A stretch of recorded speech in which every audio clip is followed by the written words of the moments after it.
بسم الله الرحمن الرحيم. سأل سائل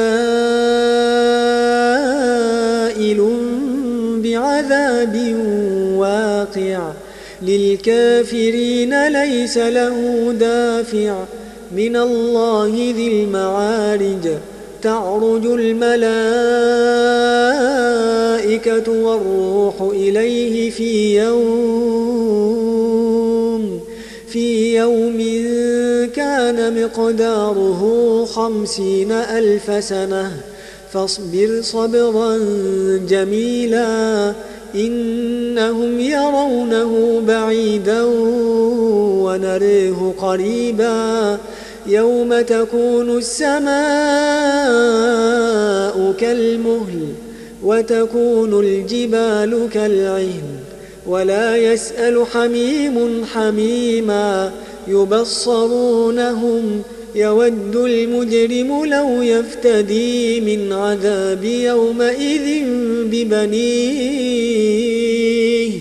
وصاحبته وأخيه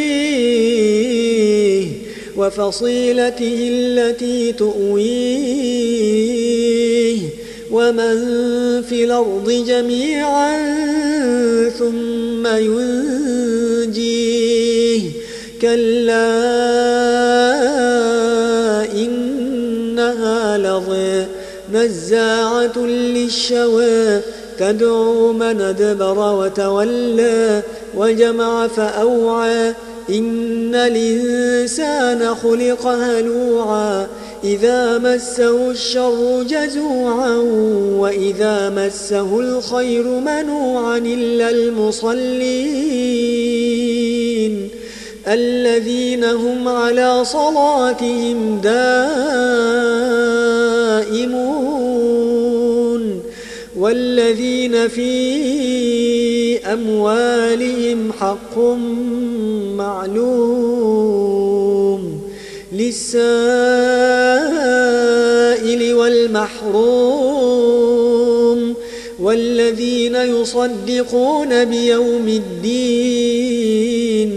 والذين هم من عذاب ربهم مشفقون إن عذاب ربهم غير مامون والذين هم لفروجهم حافظون إلا على أزواجهم أو ما ملكت أيمانهم فإنهم غير ملومين فمن ابتغى وراء ذلك فأولئك هم العادون والذين هم لأماناتهم وعهدهم راعون والذين هم بشهادتهم قائمون والذين هم على صلاتهم يحافظون أولئك في جنات مكرمون فما للذين كفروا قبلك مهطعين عن اليمين وعن الشمال عزين أيطمع كل امرئ منهم أن يدخل جنة نعيم كلا إنا خلقناهم مما يعلمون فلا أقسم برب المشارق والمغارب إنا لقادرون على أن نبدل خيرا منهم وما نحن بمسبوقين فذرهم يخوضوا ويلعبوا حتى يلاقوا يومهم الذي يوعدون